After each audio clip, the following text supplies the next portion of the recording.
actually play guitar, so you know what, I'll just play my intro.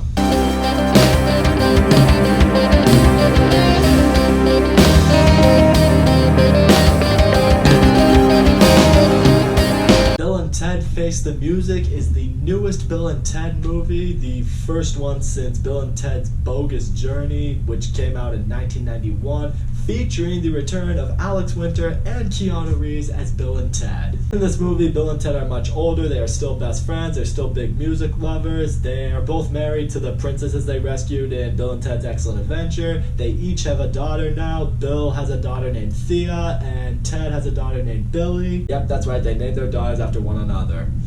If those aren't friendship goals, I don't know what is. And basically the plot of this movie is time and space is just about to collapse on itself. The whole universe is pretty much going to die unless Bill and Ted can finally write the song that is going to save humanity and the universe itself. It's a journey of them traveling through time to figure out when and how they wrote the song, while their daughters, meanwhile, travel through time to collect a bunch of different musical figures from history to assemble the band needed to perform this great song with their dads. Believe it or not, I was actually really looking forward to seeing this movie. I am a huge fan of the first two Bill and Ted movies. Those movies are cult classics.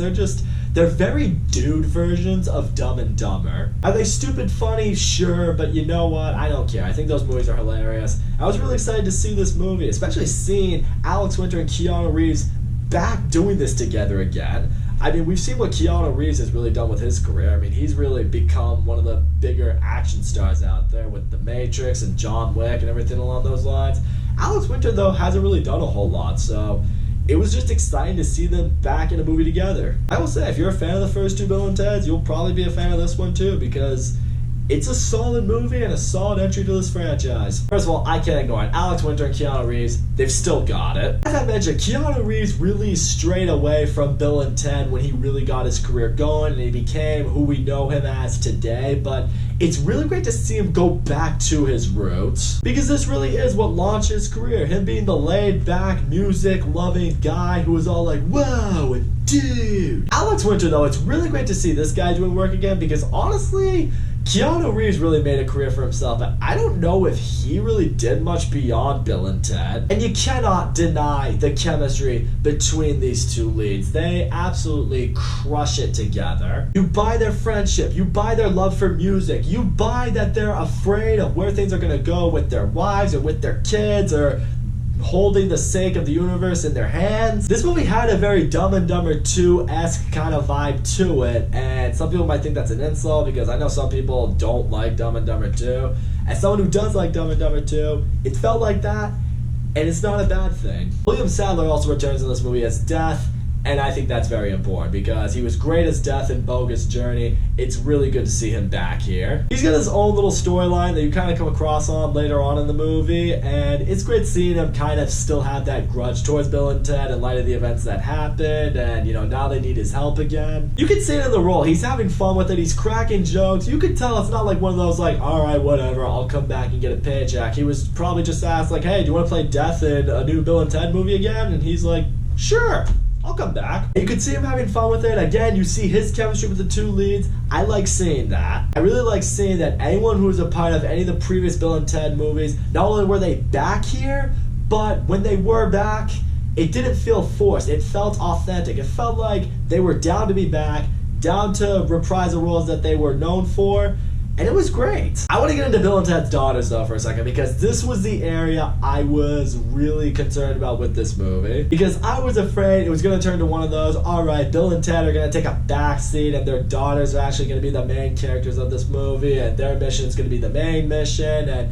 it's basically going to be a handing of the torch from the dads to the daughters. That right there had me afraid, like, oh no, these liberal feminazi twats are going to ruin another franchise. I thought we learned from Ghostbusters 2015 that that's not a good idea. Turns out it actually wasn't like that. In fact, I actually liked the daughters' mission because it had a very excellent adventure vibe to it. You know, they're going back in time, finding all these historical figures. They gotta bring them back to form the band that their dad can play with. And the actresses who play their daughters, they're very likable. They feel like, you know, young teenage girl versions of their dads. But at the same time, what I appreciate that this movie did is it gave them their side mission. It gave them, you know, what they had to do.